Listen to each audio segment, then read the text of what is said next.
أبدأ بسم الله والرحمن وبالرحيم دائم الإحسان.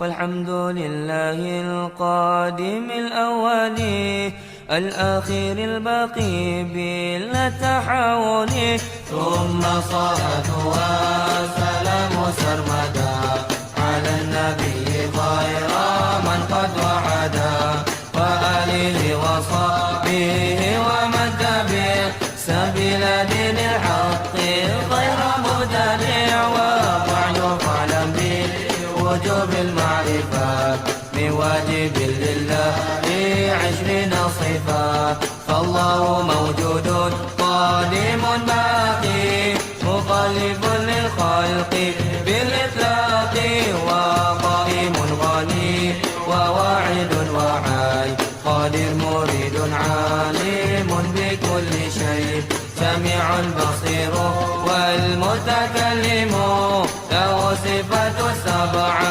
تنتظم، وقدرة إرادة سمع بصر حياة العلم كلام إسهامات، وجائز بفضله وعدله ترك لكل ممكن كفعله. أرسل أنبياء ذوي فقانا بالصدق والتبليغ والأمانة، وجائز في حقهم من أراضيهم بغير نسك خاف بالمرض، عصمتهم كسائر الملائكة واجبة وفضال الملائكة، والمستحيل ضد كل واجب، وفلخمسنا بحكم واجب تفصيل 25 لازم كل مكلف فهكك واغتنم.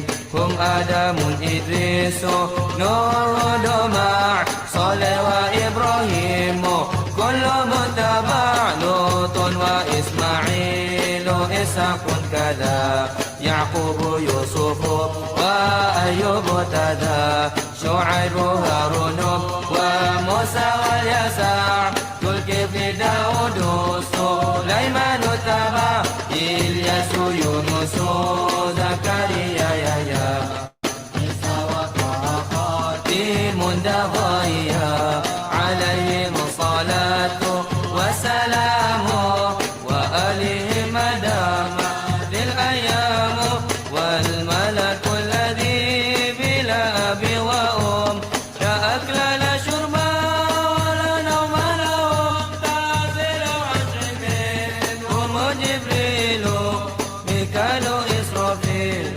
عزرائيل منكر نكير وراكب وكذا، عتيد ملك ورضوان كذا، أربعة من كتب تفصيلها توراة موسى بالهدى تنزيلها، زبور داود وإنجيل على عيسى وفرقان على خير الملا، وصوف الخليل والكليم فيها كلام الحكام العليم، وكل ما أتى به الرسول فهدوا التسليم والقبول، إيماننا بها من آخر وجه وكل ما كان به من العجب، خاتمة في ذكر باقي الواجبين مما علمك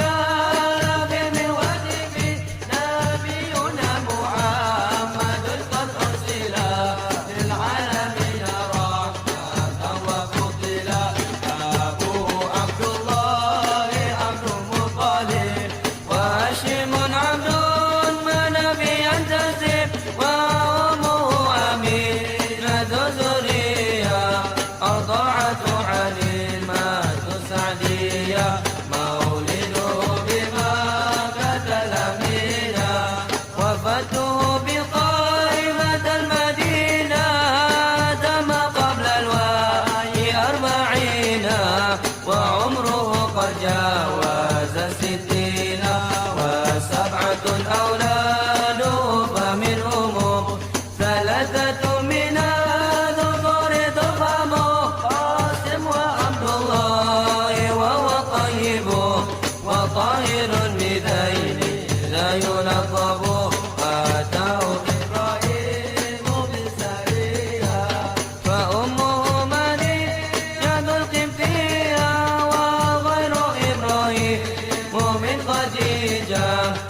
ستة فخذ بهم ولله وأربع من الإناث تذكر رضوان ربي للجميع يذكر فاطمة الزهراء وفعلها أليم وابدأهم السلطان فدهم جليل فزينب وبعدها رقية وأم كلثوم ذات الرضيع عن تسع نسوات وفاة المصطفى خيرنا فاخترنا النبي المقتفى عائشة وحفصة وسودة صفية ميمونة ورملة هند وزينب كذا جويرية للمؤمنين أمهات مرضية.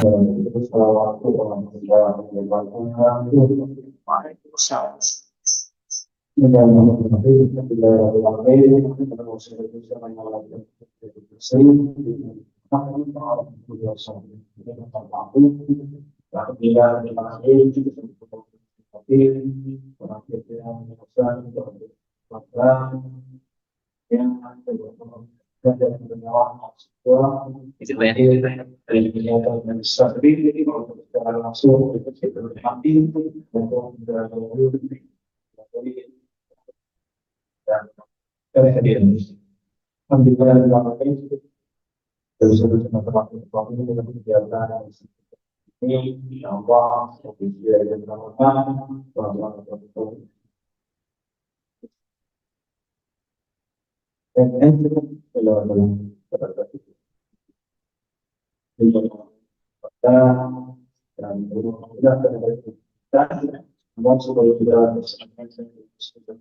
esensi dan manfaat yang dari kegiatan ini, khususnya beberapa kepada seorang pelajar, siswa yang sekolah bukan,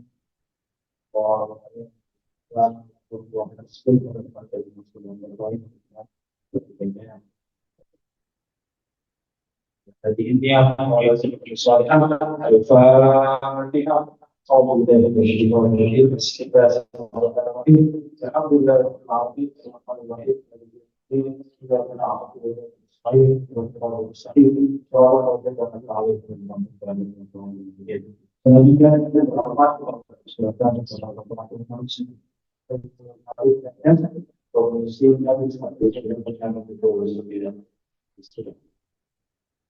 Terima kasih, Ustaz Fadhan. Bismillahirrahmanirrahim. Assalamualaikum warahmatullahi wabarakatuh. Alhamdulillah, alhamdulillahi rabbil alamin. Salatu wassalamu ala asrofil anbiya'i wal mursalin ala alihi wa sahbihi ajma'in. Amma ba'du. Rabbi shrah li sadri wa yassir li amri wahlul 'uqdatam min lisani yafqahu qawli.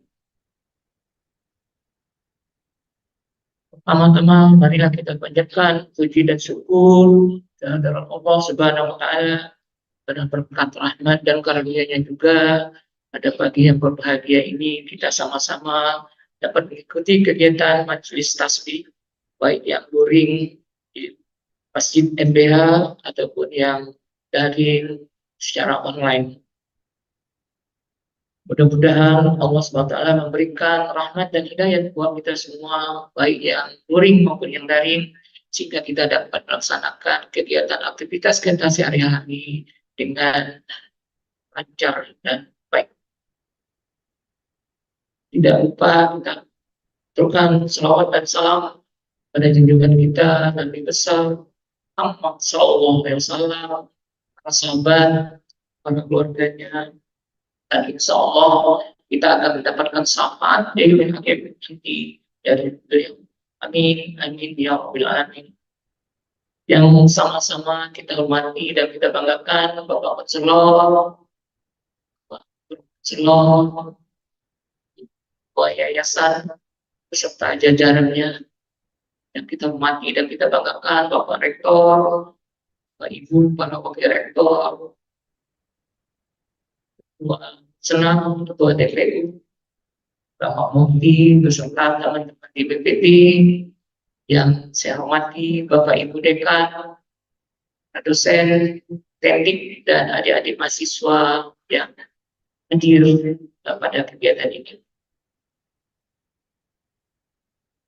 Para hadirin sekalian, pada kesempatan yang berbahagia ini izinkan saya untuk berbagi sedikit sharing ilmu dengan para hadirin sekalian yang saya beri judul pengolahan hasil perikanan.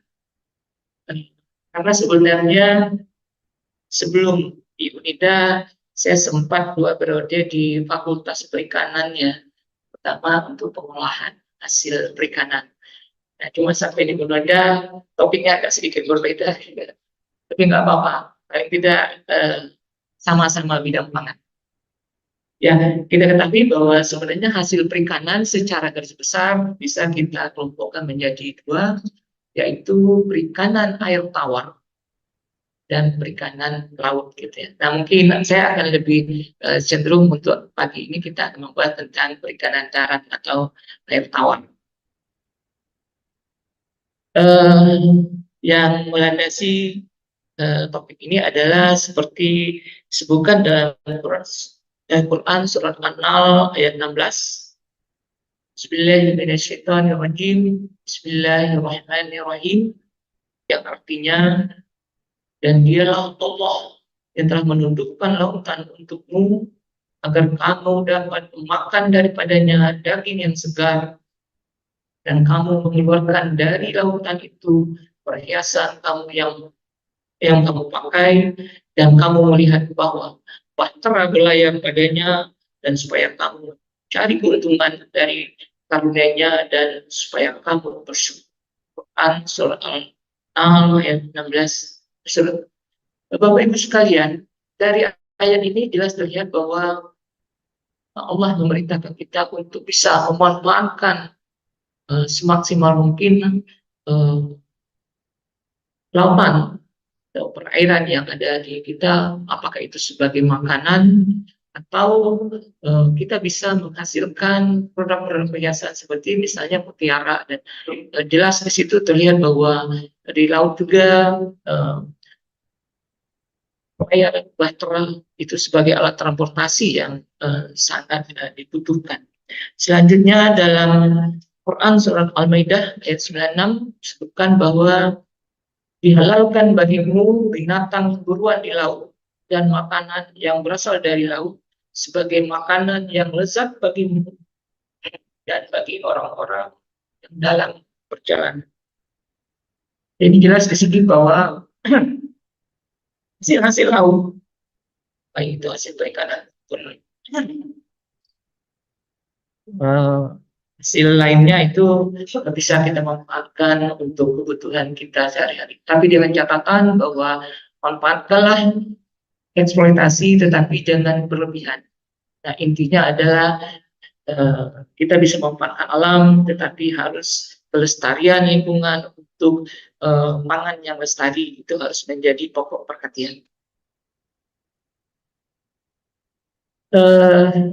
Menurut definisi dari FAO, Food Agriculture Organization, pangan sedunia,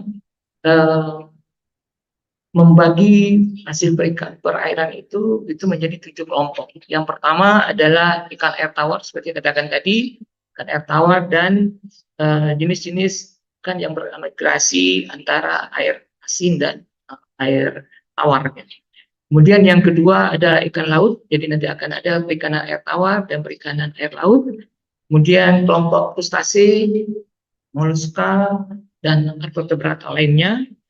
Kemudian jenis ikan paus, ikan mamalia ya.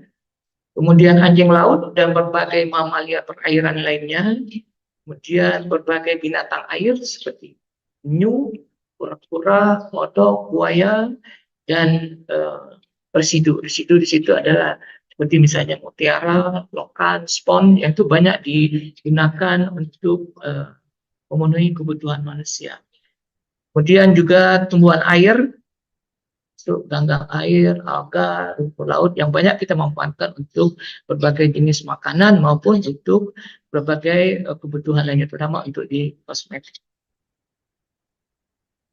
Nah, kalau kita lihat, mungkin kita agak fokus ke perairan air tawar, terutama ikan ya.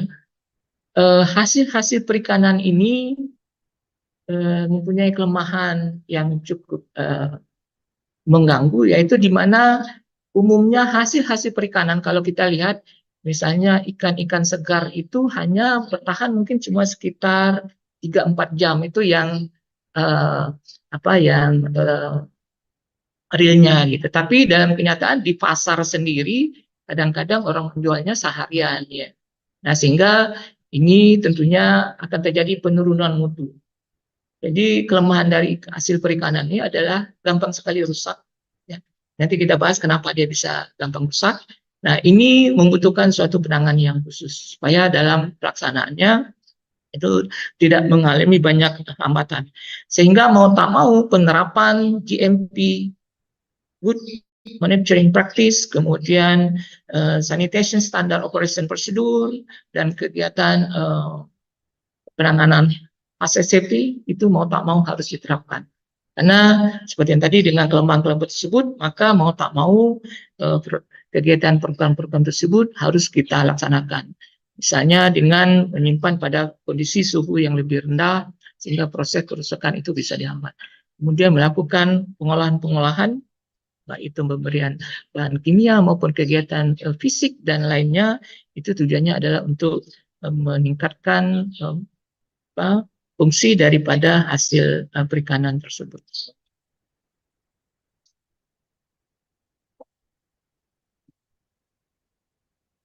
Nah, kalau kita lihat pengolahan hasil perikanan, sebenarnya tujuannya adalah yang pertama memperpanjang umur simpan. Seperti yang kata tadi bahwa umur simpan hasil perikanan ini singkat sekali, cuma 3-4 jam. Nah, bagaimana caranya dengan tindakan pengolahan itu bisa memperpanjang simpan tersebut. Kemudian meningkat, kalau penanganan hasil perikanan tidak cepat dan tidak tepat, maka penurunan mutu pasti akan cepat berlangsung. Sehingga dengan bagaimana caranya kita bisa kualitas tetap dipertahankan, karena itu butuh pengolahan. Kemudian yang penting lagi adalah adanya added value, ada penambahan nilai di situ. Dengan pengolahan akan meningkatkan nilai tambah dari produk hasil perikanan yang kita punya. Nah, dengan demikian, dengan pengolahan ini diharapkan di samping ingin memperpanjang umur simpan, juga ada penambahan nilai, sehingga produk-produk hasil perikanan yang kita miliki itu mempunyai daya saing yang lebih tinggi dengan nilai tambah yang lebih besar. Nah, cuma ini prinsip dalam pengolahan hasil pertanian, dalam pertanian dan perikanan terutama ya, bersama bahwa produk pangan yang berkualitas hanya akan dapat didapat dari bahan baku yang prima. Artinya, jangan berharap mendapatkan hasil mutu yang baik itu kalau bahan bakunya jelek. Jangankan yang bahan bakunya jelek ya, dari bahan baku yang bagus pun belum tentu hasilnya baik ya, karena mungkin salah dalam proses penanganan. Nah, karena itu maka penanganan dan pengolahan makanan, terutama unsur perikanan, itu sangat dibutuhkan. Ikan, seperti yang kita tadi katakan, bahwa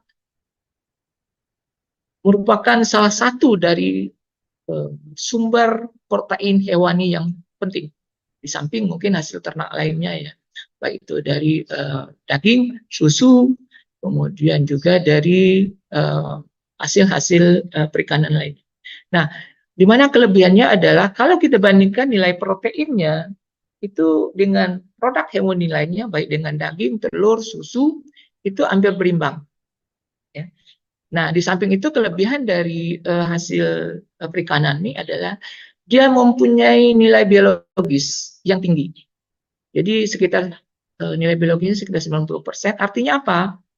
Kalau kita makan daging ikan, itu hampir semuanya itu bisa diserap oleh tubuh. Nah, itu dia lebihnya. Karena dia strukturnya lebih lembut ya, sehingga dia gampang diserap oleh tubuh dengan komponen-komponen gizi yang termasuk komponen-komponen yang mudah diserap oleh tubuh. Sehingga dengan nilai biologis yang tinggi itu, maka kemungkinan nilai gizi yang diserap oleh tubuh itu cukup tinggi, terus 90%. Nah, sehingga dengan demikian ini menjadi suatu alasan kenapa orang banyak juga yang memilih hasil perikanan. Di samping dibandingkan dengan harga produk hasil hewani lainnya, dibandingkan daging ya, ataupun susu, hasil perikanan itu jauh lebih mungkin lebih bersaing dengan masalah harga gitu ya. Mungkin ibu-ibu yang tahu persis nih. Kalau sekarang harga hasil perikanan berapa? Ikan lah, ikan yang kita bisa, tapi air tawar ya. Kira-kira berapa harganya sekarang? Yang biasa sekitar berapa? Mungkin sekitar 30 ribuan lah mungkin ya, sekitar itu ya. Tergantung jenis ikannya juga. Kalau ikan 35.000, Pak. kalau ikan gurame mungkin akan lebih mahal ya, karena lebih spesifik. Kalau gurame bisa 40, 45 ribu. Tapi rata-rata ikan itu biasanya kurang lebih sekitar 30 ribu. Kalau harga daging sekarang berapa? Sekitar 130, 140 lah ya sekitar itu. Nah, jadi kalau kita bandingkan itu secara relatif lebih murah. Walaupun mungkin kita lihat nanti komposisi nilai gizinya hampir sama gitu ya. Tapi punya kelebihan masing-masing. Jadi bukan berarti karena harganya lebih murah, sehari-hari kita harus cuma makan protein hewani dari ikan, enggak begitu ya. Jadi kita perlu ada kombinasi. Tapi dibandingkan dengan hasil produk hewani lainnya, sumber protein dari ikan itu jauh lebih ekonomis gitu ya. Nah, sehingga dengan kelebihan-kelebihan itu kita punya moto nih. Ya, di tempat kita yang lama itu ada moto kita yang cukup menarik gitu ya. Jadi kalau kita ingin sehat dan kuat, makan ikan.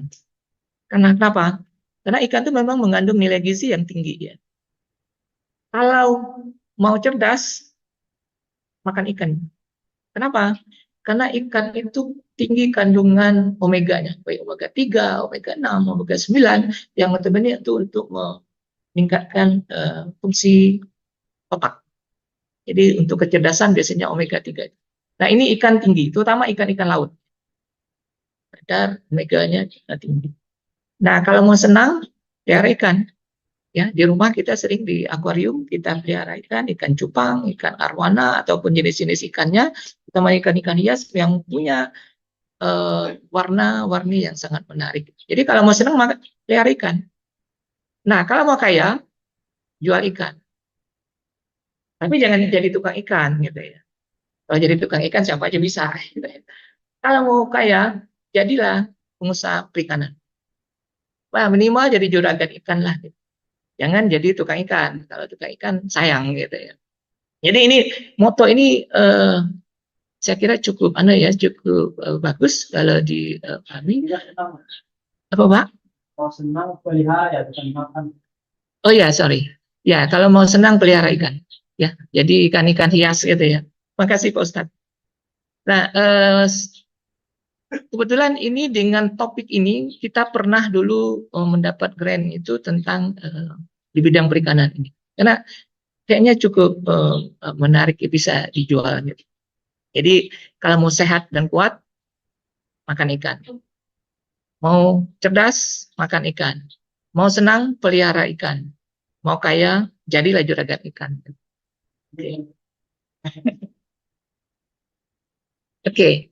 Nah, cuma masalahnya, nah ini bukan masalah, ini sebenarnya Masya Allah ya. Allah sudah memikirkan bagaimana umatnya kalau seandainya hasil perikanan pun itu harus disembelih. Kita bayangkan dalam suatu penangkapan ikan dengan jutaan ekor mungkin harus kita sembelih satu persatu. Ya, bisa kita bayangkan kapan selesainya gitu. Nah, Allahnya dengan sifat asmaul husnanya al-alim yang maha mengetahui, dia maha tahu apa yang tersirat dan tersurat, dan apa yang telah terjadi dan akan terjadi, Allah tidak akan memberatkan umatnya. Jadi untuk hasil perikanan itu tidak ada dikatakan bangkai, ya. Hasil perikanan itu halal, walaupun tidak disembelih, halal, ya. Eh, Seperti juga di dalam hadis yang diriwayatkan oleh Abu Hurairah bahwa Nabi ketika ditanya mengenai laut, beliau menjawab laut itu suci airnya dan halal bangkainya. Jadi nggak ada bangkai ikan itu nggak itu boleh asal ya dia belum mengalami penurun mutu atau busuk gitu. Nanti kita cek apa sih tanda-tanda ikan yang masih segar itu gimana.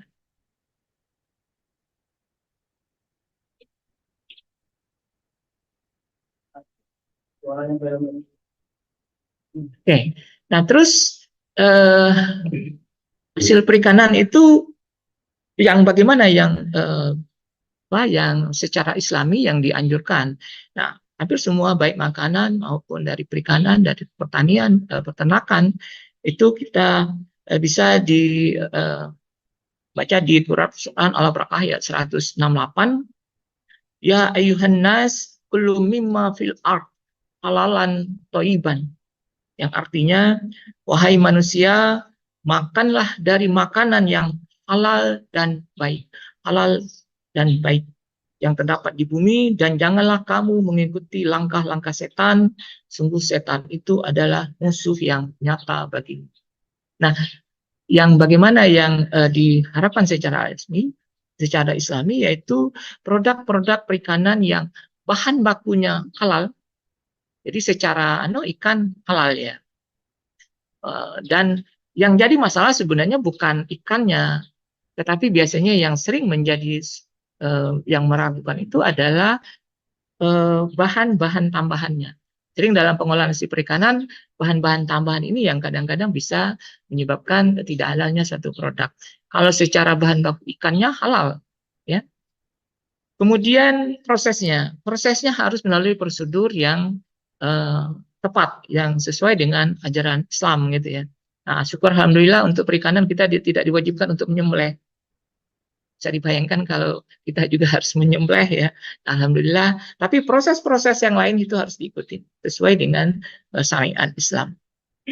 Kemudian lingkungan sekitar yang dalam proses tersebut, di mana tempat meletakkannya, bahan-bahan yang digunakan, peralatan yang digunakan, itu harus juga bersih dan halal ya. Nah, kemudian digunakan nama-nama yang baik sehingga produk itu menjadi produk yang halal dan thayyiban. Nah, sedangkan yang dimaksud dengan thayyib di sini adalah kalau secara bahan baku ikan itu adalah halal, ya nggak ada masalah. Tetapi ada kalanya bagi orang-orang tertentu itu ada yang istilahnya alergi ya untuk mengkonsumsi bahan-bahan pangan tertentu. Misalnya ada orang yang kalau makan udang itu langsung gatal-gatal. Benar ya? Walaupun secara bahannya itu halal. Udang adalah halal. Nah, cuma kadang-kala kalau orang tertentu karena dia alergi terhadap udang, itu kalau dia makan udang, dia akan gatal-gatal atau gangguan lainnya. Nah, dalam kondisi ini produknya halal tetapi tidak toim.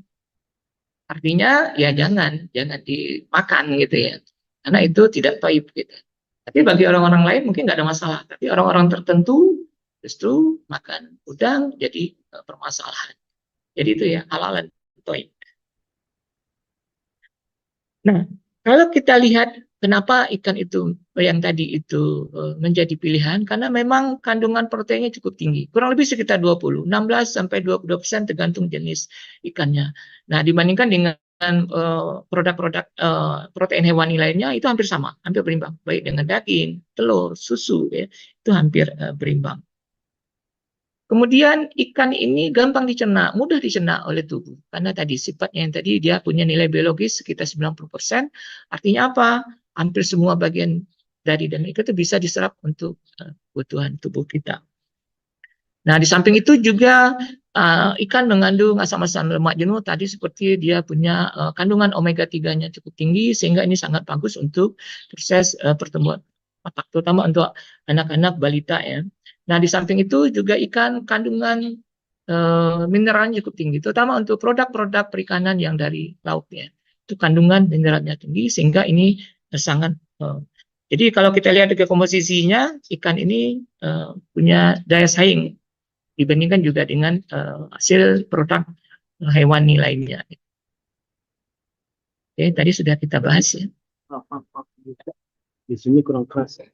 Nah, kalau kita lihat tadi ya, kalau kita lihat komposisi nilai gizinya, kalau kita lihat komposisi nilai gizinya, hasil perikanan itu kandungan nilai proteinnya cukup tinggi, 16-22% dibandingkan dengan yang lainnya.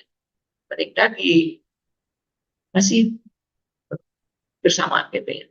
Kemudian dia punya kandungan vitamin dan mineral lainnya yang sangat dibutuhkan oleh tubuh.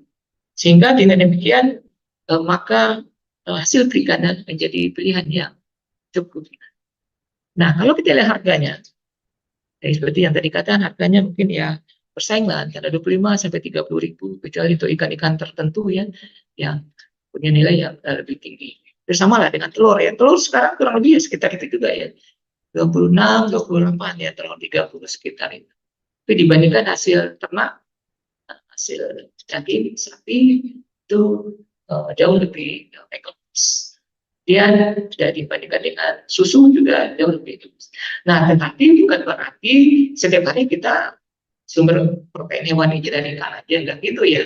Ada harus dikombinasi, dimix ya. Karena masing-masing dari sumber itu dia punya kelebihan dan kekurangan masing-masing. Jadi harus dikombinasi. Sehingga kalau dulu kita sering dengar Pak Sehat Lima Sempurna ya.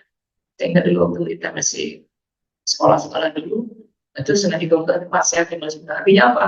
Yang memang nggak bisa hanya satu macam jenis makanan yang kita makan, tapi harus memang variasi. Ya, ada sumber proteinnya, ada sumber karbohidratnya, ada sumber lemaknya, ada sumber vitamin, ada sumber mineral. Karena masing-masing itu punya versi dan yang masing-masing gitu. Dan biasanya itu saling menguatkan, saling melengkapi.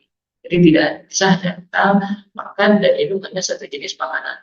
Nah, ini juga yang terjadi. Saya ingatkan untuk teman-teman yang dari wajah wanita yang sering tanya, sering ya, seperti literal saja. Cuma kan saya berharap jenis-jenis yang ada satu jenis. Nah, dalam jangka pendek itu tidak ada masalah. Tetapi dalam jangka panjang tidak ada bermasalah. Nah, bagaimanapun tubuh itu harus jadi sebagai semua dari mineral, sehingga itu akan terjadi proses yang sempurna. Jadi kalau hanya satu jenis makanan itu juga akan gangguan dan kualitas itu yang biasanya super itu super energi kita biasa dari kontrak, dan sekarang kita dia nggak makan seperti ya semua makan yang saya berani ya dari buah dan sayuran. Nah, ini tidak ada makannya dengan berbahaya. Ya, jadi jelas ya kelebihan dari hasil perikanan ini dibandingkan dengan yang lain.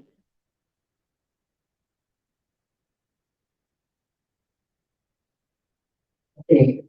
Nah, cuma permasalahannya di samping ada kelebihan, tentunya ada kelemahan ya. Hasil perikanan ini seperti dikatakan tadi, kandungan protein gizinya tinggi. Ini apa? Bukan kita aja yang doyan, gitu. Mikroba pun doyan gitu ya. Nah, itu gampang, dia lembut, dia gampang dicerna, sehingga mikroba ya, rugikan itu juga doyan gitu ya. Sehingga artinya apa? Kita kebun-kebun ada mereka untuk memanfaatkan gizi dari ikan. Oleh karena itu, maka adanya hasil perikanan. Kalau nggak lebih dulu kan, kalau nggak kita tangkap ikan 2-3 jam, terus dibiarkan dalam kondisi biasa, suhu biasa, justru mikroba akan lebih cepat berkembang sebelum kita menikmati. Nah, kalau kita lihat hasil perikanan sebenarnya semua bagian dari ikan itu bisa dimanfaatkan. Jadi nggak ada yang waste, nggak ada yang sebagai sampah jadi limbah gitu ya. Kalau mau gitu ya. Sebenarnya semua bagian dari ikan itu bisa dimanfaatkan. Kalau daging udah pasti ya. Tulang, sirip, jeroan itu biasanya kan dibuang gitu ya. Tapi sebenarnya masih bisa dimanfaatkan, misalnya untuk tepung ikan ya, untuk makan ternak. Atau ada bagian-bagian tertentu dari ikan, si perikanan, itu justru mempunyai nilai ekonomis yang lebih tinggi. Seperti misalnya hati ikannya, itu bisa dibuat jadi minyak ikan ya, kayak food emulsion itu kan dari hati ikan. Nah itu harganya jauh lebih tinggi. Juga ada komponen-komponen tertentu, misalnya hasil perikanan, misalnya udang. Udang biasanya yang kita makan kan cuma dagingnya ya, kulitnya, yang lainnya kita buang. Padahal itu sebenarnya kandungan chitosan dalamnya cukup tinggi. Ini bisa dimanfaatkan untuk produk hasil pangan ya. Kalau kita lihat justru hasilnya nanti akan jauh lebih tinggi dibandingkan dagingnya sendiri. Dan begitu juga dengan yang lain-lain, bukan hanya di bidang itu, di bidang kosmetik sudah banyak dimanfaatkan hasil-hasil perikanan. Dalam pengembangan dalam mikrobiologi, justru media tubuh itu diambil dari sel itu sebagai media yang paling dominan digunakan untuk sebagai media tubuh. Dan demikian juga ikan yang lain-lainnya dari bagian ikan ini sebenarnya semuanya bisa dimanfaatkan asal kita bisa memanfaatkannya dengan impact yang kita punya. Tapi dengan catatan akhirnya juga kan itu pengolahan. Cuma dilihat aja, dibuang gitu. Tapi kalau dengan melakukan pengolahan terhadap bagian-bagian yang tidak terpakai tersebut, itu bisa meningkatkan nilai jual atau added value dari hasil perikanan tersebut. Nah, kalau ikan, ya, seperti yang tadi kata bahwa dalam keadaan normal ikan hanya bertahan mungkin sekitar 2-3 jam sudah itu rusak gitu. Nah, dengan catatan tadi ikan yang bagaimana? Tentunya ikan yang masih segar ya. Apa ciri-ciri ikan segar itu? Kalau kita lihat matanya itu masih bersinar hitam ya, tidak buram, tidak putih gitu ya. Kalau kita lihat dagingnya, kalau kita tekan itu masih berbalik. Jadi nggak ikut oleh tekan itu dia ikut. Kemudian kalau kita lihat dari baunya dia sekarang masih bau sedang, jadi tidak belum terurai oleh kontaminasi dari mikroba. Kemudian kalau kita lihat insangnya itu masih merah gitu ya. Nah kalau dia ada putih, ada abu-abu, nah itu berarti tentunya sudah betul. Nah bagaimana cara mempertahankan ini? Yaitu dengan pengolahan. Macam-macam pengolahan yang bisa kita. Nah,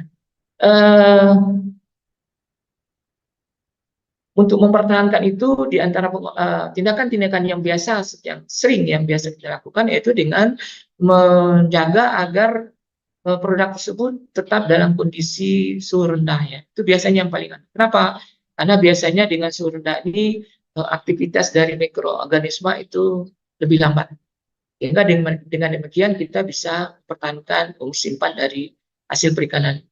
Nah, juga tindakan yang sering digunakan adalah misalnya dengan pengeringan, pengasapan, fermentasi, atau dengan penambahan bahan-bahan asam tertentu sehingga dia lebih tahan. Nah, untuk yang lebih modern mungkin dengan canning, dengan pengalengan, atau dengan diversifikasi produk. Nah, mungkin nanti akan kita coba produk-produk hasil perikanan itu secara garis besar bisa kita kelompokkan menjadi dua, yaitu pengolahan produk hasil perikanan yang tradisional dan hasil pengolahan yang modern. Mungkin ada di antaranya. Ya. Jadi kalau yang tradisional itu biasanya seperti apa? Misalnya kita membuat ikan asin ya, dengan penggaraman dan pengeringan. Kemudian ikan hasil fermentasi, ya, ikan. Kemudian ikan dengan pendinginan, mungkin dengan pembekuan ya, itu sebenarnya sudah termasuk ya tingkat lanjut ya. Jadi kalau kita lihat sebenarnya untuk secara garis besar produk hasil perikanan yang tradisional ini cukup banyak. Misalnya ikan pindang, ikan asap, ikan asin, ikan fermentasi, rusip, dan segala macam itu termasuk salah satu bentuk-bentuk hasil perikanan yang tradisional. Nah, masing-masing daerah biasanya punya pengolahan hasil perikanan yang, misalnya karena saya berasal dari Palembang, Palembang kaya akan produk-produk berbasis perikanan. Ada pempek, ada tekwan, ada otak-otak, ada bakso ya. Nah, semuanya itu adalah merupakan produk perikanan.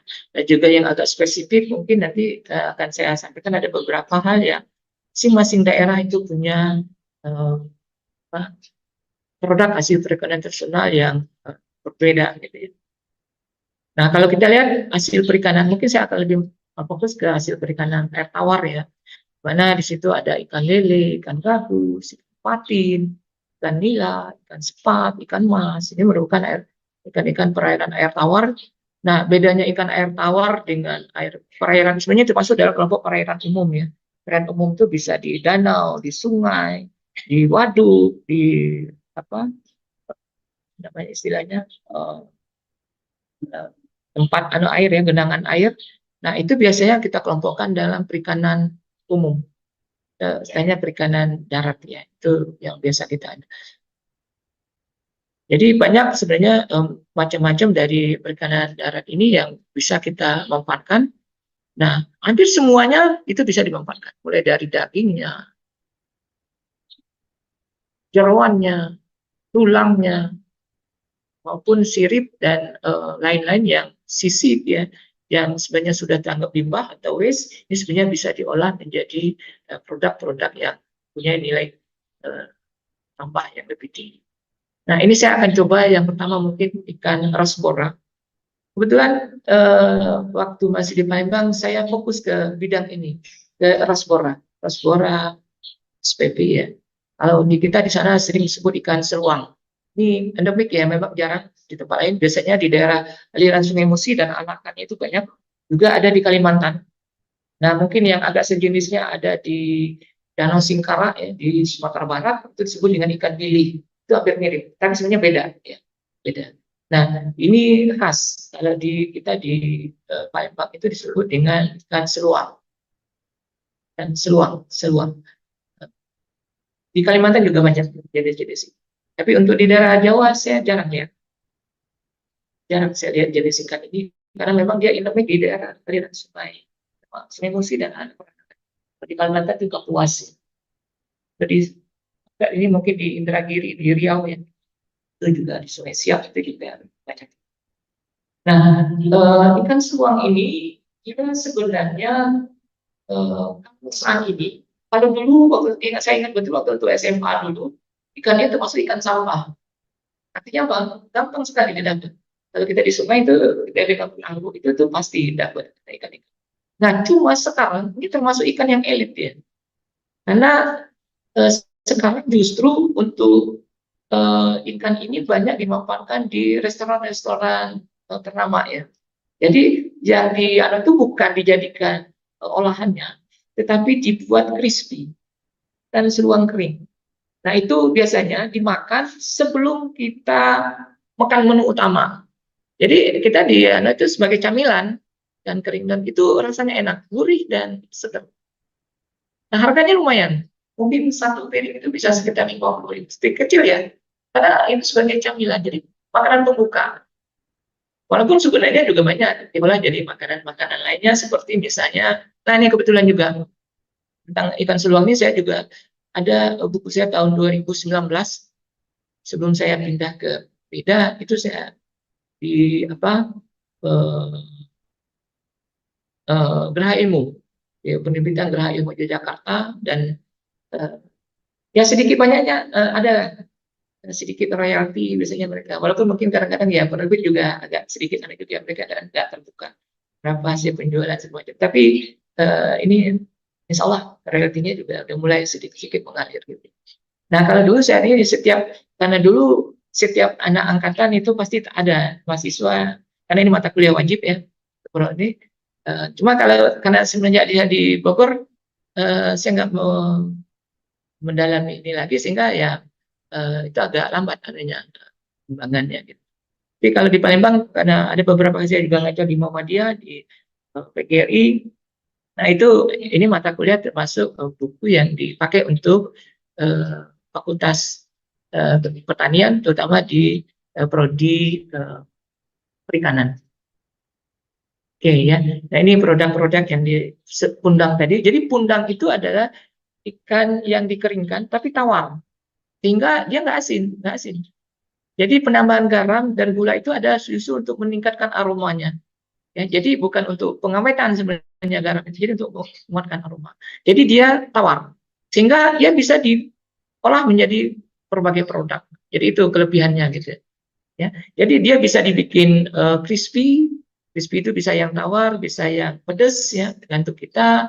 Juga bisa dibikin apa produk-produk lainnya seperti misalnya untuk crispy balado, misalnya pundang balado itu tinggal menambahkan uh, cabenya ya, sehingga itu sesuai dengan selera. Kemudian ada juga yang kita bikin pindang ya. Kalau di kita pindang itu anu ya, dia kuahnya bening biasanya, dia nggak pakai santan ya. Kemudian bisa juga divariasikan dengan pakis misalnya ya, ataupun dengan kacang panjang misalnya ya, itu bisa dibikin. Kemudian ada juga yang bikin pindang dan bentuk lainnya. Ya, ini ya ini merupakan salah satu bentuk pundang. Ini adalah satu bentuk biasa. Dan juga sekarang kalau biasanya kalau kita ke daerah Sumatera Selatan, terutama yang ke Banyuasin, Musi Banyuasin ya daerah itu. Nah ini banyak sekali ikannya. Tapi ya itu dia hanya akan ada itu musimnya itu pada saat kalau musim penghujan. Nah waktu surutnya itu biasanya di jalan-jalan itu banyak sekali. Gitu. Nah waktu itu harganya murah. Tetapi kalau pada kondisi-kondisi musim kemarau jangan dikira harganya bisa hampir sama dengan jenis ikan yang mahal gitu. Ya. Karena memang jarang, jarang sekali. Nah makanya tadi yang biasanya yang anu itu yang orang-orang yang di restoran tertentu karena banyak digunakan untuk yang makanan camilan itu sebagai makanan pembuka. Oke, terus ikan patin. Nah, ikan patin ini bukan salah satu jenis ikan air tawar yang juga sangat banyak. Jadi di Sumatera Selatan ini juga termasuk yang dominan ya. Ikan patin, ikan lele ya. Nah, saya ingat ikan patin ini cuma ikan patin ini kita kalah bersaing dengan Vietnam. Saya ingat tahun 2017, 16, 17 itu ikan dori, tapi sebenarnya agak beda ya. Sebenarnya nggak sama persis karena ikan patin itu adalah kelompok jenis Pangasius, sedangkan ikan dori dia dori ya. Nah, waktu itu Vietnam itu bisa menjual produknya di kita itu notabene kan impor ya. Dari Vietnam dia bisa jual sekitar 12.000, 13.000 per kilogram. Sedangkan patin kita itu harganya sekitar 18.000. Artinya apa? Secara harga kita jauh kalah ya. Nah, jadi memang waktu itu saya ingat betul itu orang itu lapang sekali dengan ikan dori gitu. Walaupun sebenarnya beda dengan ikan patin ya. Nah, cuma sekitar tahun 17, 18 mungkin mereka juga agak terlena ya. Sempat ini produk-produk dari Vietnam ini di-banning. Karena memang ternyata itu salah satunya kenapa bisa mereka murah itu ya tadi. Jadi istilahnya kalau kita itu dia minumnya terlalu banyak gitu. Jadi dia bikin itu di apa dengan air ya, sehingga mungkin bisa sampai 40% gitu itu airnya. Artinya apa? Kita bukan beli dagingnya, cuma beli airnya gitu ya. Nah ini ketahuan tahun 2018, 17, 18 itu mereka sempat agak down juga itu. Nah kesempatan patin kita naik, harga patin kita naik. Nah dengan betul tahun sebelum COVID itu sebenarnya kita punya peluang untuk bisa meningkatkan patin Indonesia itu menjadi nomor 1 di dunia. Nah, padahal waktu itu pemerintah Arab Saudi itu sudah coret Vietnam menggantinya dengan Indonesia sebagai untuk catering untuk haji. Bayangkan haji waktu itu kurang lebih sekitar jemaah haji kita sekitar 1,5 juta, itu bisa ikan patin sebagai sumber. Nah, cuma ya memang belum nasib kita ya. 2019, 20, 21, 22 COVID. Nah, belum sempat itu terwujud. Ya, padahal dinas-dinas perikanan kita di daerah-daerah sudah siap sebagai supply patin untuk menggantikan Vietnam. Nah, cuma itu mungkin memang Allah udah mengatur semuanya ya. Tiba-tiba COVID sehingga catering itu dibatalkan. Nah, itu terjadi sampai 2022. Ya akhirnya Vietnam dia berbenah diri gitu ya. Dia merevisi kesalahan-kesalahan mereka. Nah, sehingga akhirnya 2023 mereka udah mulai survive lagi. Nah, kita juga udah kalah mulai bersaing karena itu. Makanya hasil perikanan ini kan tergantung sebenarnya efisiensi.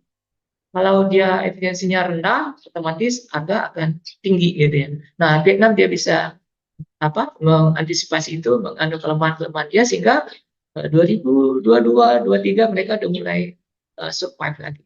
Nah, kita udah kalah lagi. Sekarang masih Vietnam yang tertinggi untuk ikan, jenis ikan. Ya, oke. Nah, jadi untuk produk-produk lainnya di situ ada ikan mujair, ada ikan lele, ya, kemudian ikan gabus. Nah, mungkin untuk olahan ikan gabus, saya kira mungkin ada yang dari ikan gabus yang perlu menjadi keunggulannya adalah ikan gabus ini bisa digunakan sebagai sumber proteinnya yang diambil itu albumin.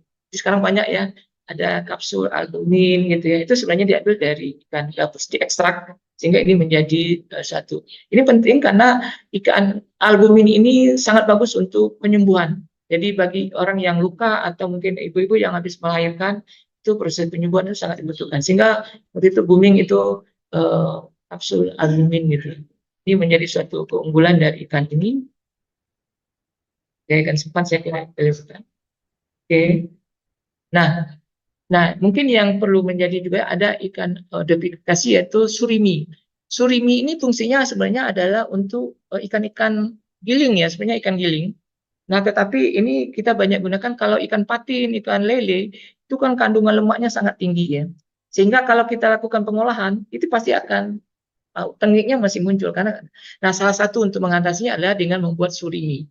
Surimi ini adalah daging ikan yang digiling tetapi sudah melalui proses bleaching yang berkali-kali sehingga lemaknya itu bisa lebih rendah.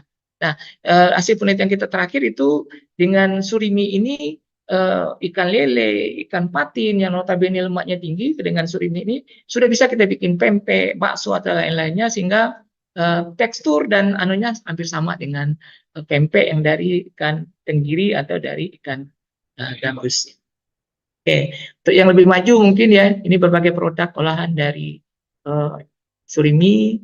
Kemudian mungkin untuk yang lebih modern sebenarnya ikan pengolahan dalam bentuk canning, olahan-olahan lainnya yang banyak digunakan untuk meningkatkan nilai tambah dari hasil perikanan. Saya kira ini teknis. Nah, di samping itu sebenarnya hasil perikanannya dalam samping perikanan sebenarnya rumput laut atau agar-agar itu menjadi sangat potensial untuk dilakukan pengolahan baik untuk sebagai produk pangan, kosmetik maupun obat-obatan. Nah, sehingga ini menjadi suatu pilihan lain untuk bisa mengembangkan ini menjadi nilai tambah. Nah, tapi mungkin untuk itu saya kira karena waktu kita terbatas, mungkin kita di lain kesempatan kita yang terutama untuk produk-produk hasil perikanan laut. Karena perikanan laut itu akan lebih complicated ya, lebih complicated dan sebenarnya punya nilai ekonomis yang jauh lebih tinggi. Saya kira mungkin itu yang bisa saya sampaikan Pak Ustadz Sadam. Mudah-mudahan ada manfaat buat kita semua. Tentunya tidak bisa sempurna, untuk itu saya mohon maaf ada kekurangan di sana sini. Mudah-mudahan bisa kita lengkapi di lain kesempatan dengan topik yang berbeda. Saya akhiri, wallahu a'lam bishawab, wa huwa yahdisabil. Wassalamualaikum warahmatullahi wabarakatuh. Waalaikumsalam warahmatullahi wabarakatuh.